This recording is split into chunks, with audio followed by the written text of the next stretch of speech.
looked through some stained glass, and it turned our car green. I know that's not right, though. The green glass kept you from seeing what was really true.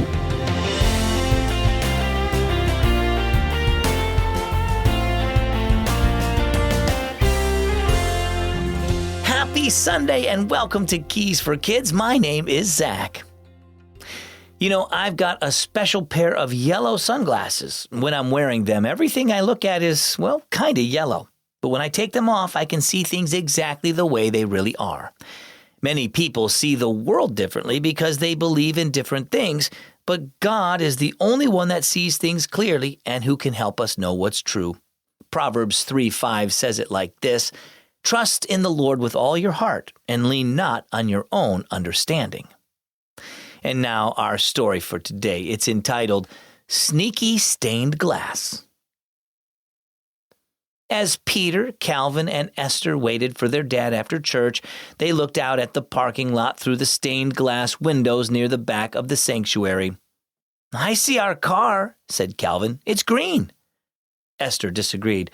"No, it's not. It's yellow." "You're both wrong," said Peter. "It's blue." Just then, Dad walked up. "What's going on?" he asked. "We're talking about the color of our car," said Peter. "It's blue, right?" "No, green," said Calvin. Esther giggled. "No, yellow." Dad laughed and looked out another window pane. "Looks purple to me." As they went out and got into their white car, Dad said, "Okay, kids, let's think about something. Why did each of us see our car as a different color, even though it was white all along?"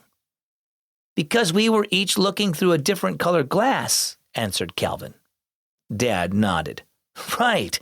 Each of us had a different view of the car, but we were all wrong. And each person has their own worldview and how they see life and determine what's true. The thing is, we can't see anything the right way without God. Anyone looking at the world without the truth of His Word, the Bible, sees it as though they're looking through sneaky stained glass windows that don't show things as they truly are." "Is that why some of the things people say are true sound like they could be right, even though they don't match what God says in the Bible?" asked Esther. "Because they're trying to see the truth, but the way they're looking at it through their worldview is wrong."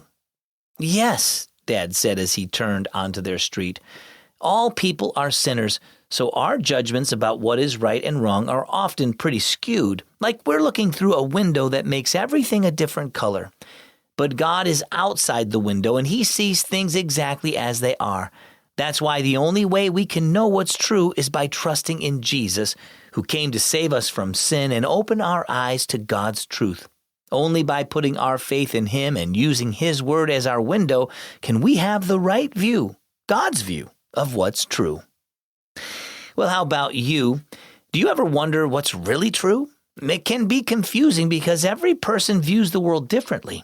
God is the only one who sees everything clearly, and He tells us what's true in the Bible. He also sent His Son Jesus, who came to show us the truth of who God is and how much we need Him to save us. When you trust in Jesus and look at everything through the window of His Word, He will show you what is true. Our key verse for today is John 14:6. Jesus said to him, "I am the way, the truth, and the life. No one comes to the Father except through me." And our key thought for Sunday, Jesus shows us what's true. In the second season of Down Gilead Lane, how will Michael handle Maya Richter? Maya's parents are rich and powerful, and the whole family enjoys pushing their way to the top. Plus, they don't want anyone to uncover the secret of Grace Andrews' past. To order Season 2 of Down Gilead Lane, head over to keysforkids.org and click Shop. I'm Zach. Thanks for listening to Keys for Kids.